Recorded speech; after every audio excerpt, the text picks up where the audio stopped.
President Biden and Trump will face off in a debate tonight. Scam alert in Jamaica. Unidentified man shot dead by police. Reggae boys robbed at Copa. Thompson Herah withdraw from Olympic qualifiers. This is Undiluted News. Mikey Bones reporting. U.S. President Joe Biden and Donald Trump are preparing to face off tonight in their first presidential debate of the 2024 election cycle.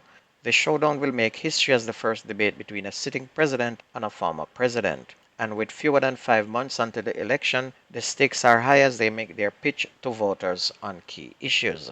And sources said advisors and allies of Trump have encouraged him to focus intensely on the economy, crime, and inflation, as Biden's team is setting up Trump as unhinged and unfit for a return to the Oval Office. In Jamaica, the National Housing Trust is warning the public to be mindful of fictitious communications being circulated claiming to be from senior managers and staff of the trust. In a release issued on Wednesday, the NHT said that the false information is being circulated via email and WhatsApp messages, and it added that in one of the messages, the claim is that there is an emergency requiring assistance, while in another, customers are being asked to submit banking information for a refund. People, it is a scam. Never ever give out your bank account or any debit or credit card information to anyone calling you. And if anyone calls and said they have a credit or a refund for you, tell them credit the account or mail a check. Never click on any text that you receive claiming from your bank as well. Those texts that you are receiving are ways in which they can use it to get to your bank account as well. Most times the phone calls that pops up on your phone will even say it is coming from your bank, but in truth it will say your bank number and the name, but it is really an ingenious way we call spoofing, where they use a Microsoft software to show the bank's phone number but being answered from somewhere in another country.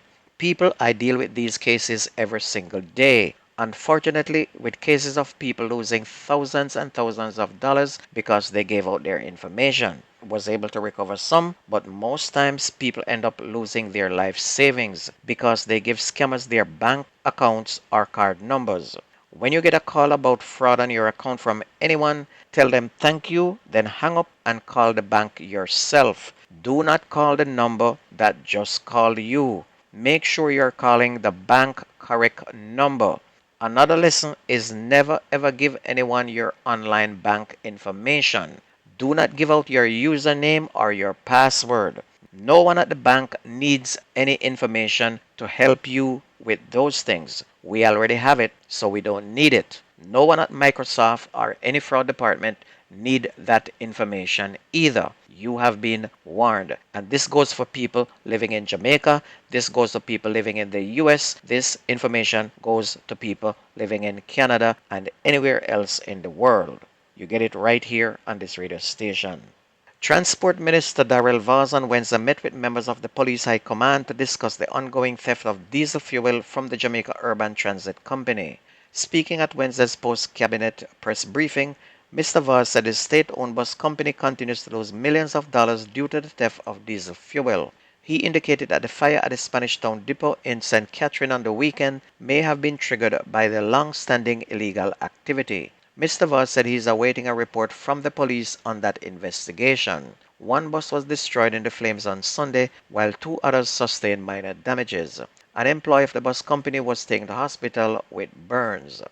35-year-old Dwight Hall, otherwise called Jim Brown, was freed of robbery with aggravation in the St. Catherine Parish Court due to the continued absence of a witness. When the matter came up for mention on Wednesday, the clerk of courts revealed that the Crown would not proceed due to the unavailability of the witness. The accused was then told by the presiding judge, Kehon Lamy, that no evidence was being offered, therefore he was free to go. And it was alleged that on May 24th, the complainant was robbed of $495,000 by Hall. The matter was reported to the Spanish Town Police and an investigation was launched. Hall was arrested and subsequently charged with robbery with aggravation and made several court appearances. And most times when people have cases in court and don't turn up, somebody told them not to turn up. They told them, stay away and you live, turn up and you die. 90% of these cases, this is how they end up. A 28-year-old taxi operator was charged with larceny of a motor vehicle following the theft of a motor car from Cornfield District in Gordon Town in St. Andrew between Thursday, June 20 and Friday, June 21st. He is Shamar Tyrrell of Lower Mall Road, Kingston 11. Reports from the Constant Spring police are that between 5 p.m. on Thursday, June 20, a man securely locked up his vehicle in his driveway before retiring to bed. The man reportedly received a notification about 1 a.m. advising him that his vehicle was driving in the Mannings Hill Road area of St. Andrew. The vehicle was intercepted and found in Tyrrell's possession. Tyrrell was taken into custody and subsequently charged following a question and answer session in the presence of his attorney.